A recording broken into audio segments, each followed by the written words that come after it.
center of America is Daytona Beach, Florida. Here, since the turn of the century, great racing cars have paced the progress of the automobile. And here have raced some of the most celebrated drivers in auto history. Today in Daytona Beach, the champs of tomorrow starty in their efforts to better the records set by these great names.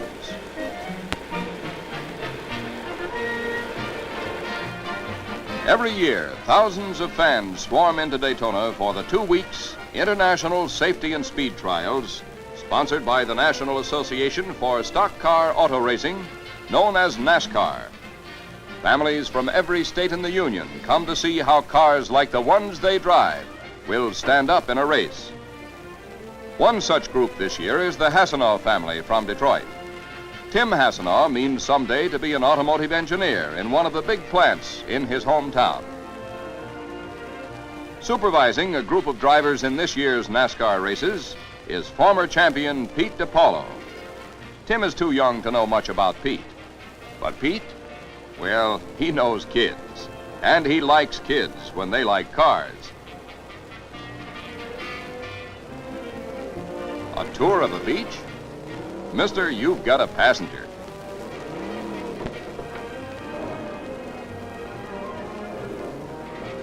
Tim, meet Bill France, president of NASCAR. It's nice to meet celebrities, but the only sights Tim really wants to see are automobiles. Well, almost the only sights. Pete has hopes for a record today in the acceleration tests. That's one of his boys over there now. He's Chuck Day from Long Beach, California. In this 1-mile race, the cars are clocked from a standing start, and their time is averaged from the instant the wheels begin to turn. Chuck's car has a special tonneau cover to cut down on wind resistance. And there he goes.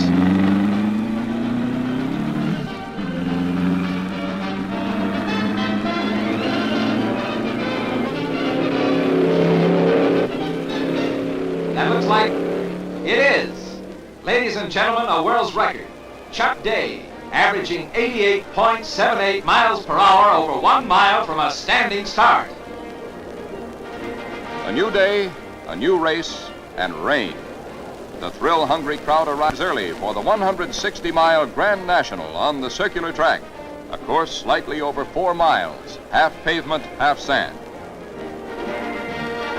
The rain and tide have made a mess of that north turn, ladies and gentlemen. Anything can happen today, and probably will. There's the flag, and they're off.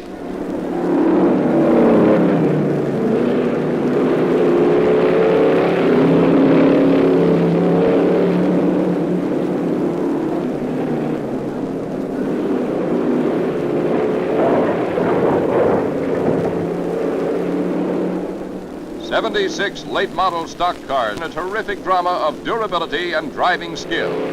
This hour and a half will deal out more punishment than 5 years of normal driving.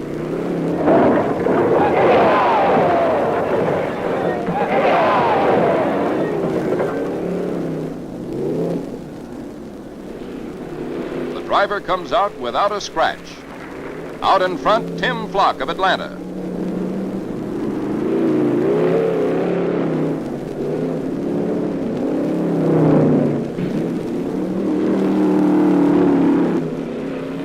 The turns are really tough.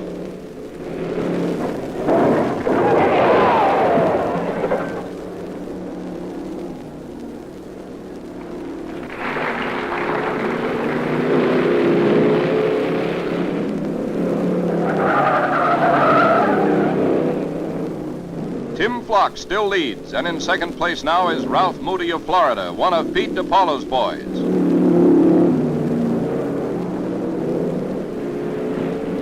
Moody has just flipped, but he lands upright. There goes his lead. If he can pull out of this, it'll be something. Well, how about that? And just a moment ago, it was a brand new car. But hey, look at him go. He may get back into the money yet. Incredible, but neither driver was hurt. The field is slowed down momentarily. Now they're into the last lap.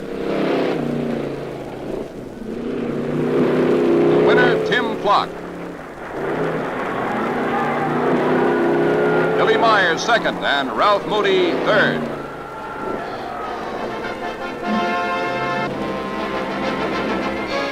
The crowd has certainly had its money's worth, and they all congratulate the winners.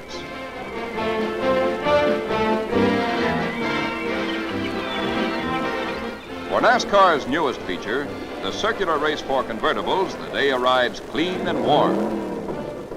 And you'll notice that the cars are equipped with roll bars because of the hazards of close car contact. Today, the open cars will let you see the driver's skill in steering. You might even learn a couple of tricks. They're off.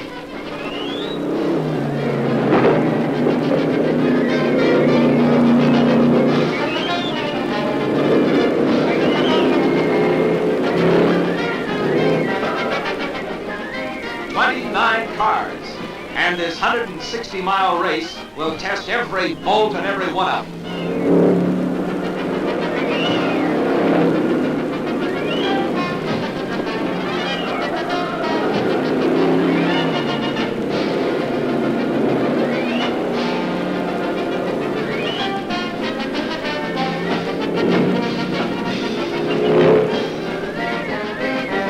That's Fireball Roberts, number 22. Fireball's a Daytona boy.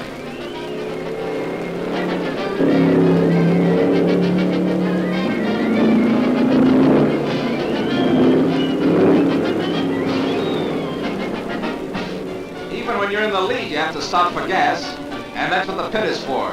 Only 72 seconds, and number 26 is off again, still ahead of the field.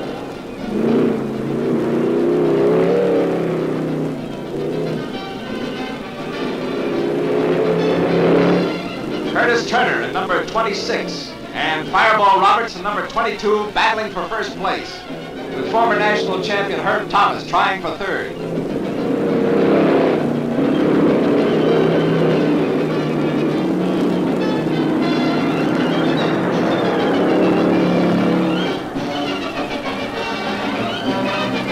There goes Turner, and looks like a record. Fireball Roberts second, Herb Thomas third. Turner's time, an average of 96.11 miles per hour for 160 miles. It's a new track record. To Americans today, stock car racing is far more than a sport. Their reactions are important to the reputations of the competing autos, some of whose ancestors date back to racing's infancy, and whose descendants have kept breathless pace with the ever-growing demands of a fast-moving world.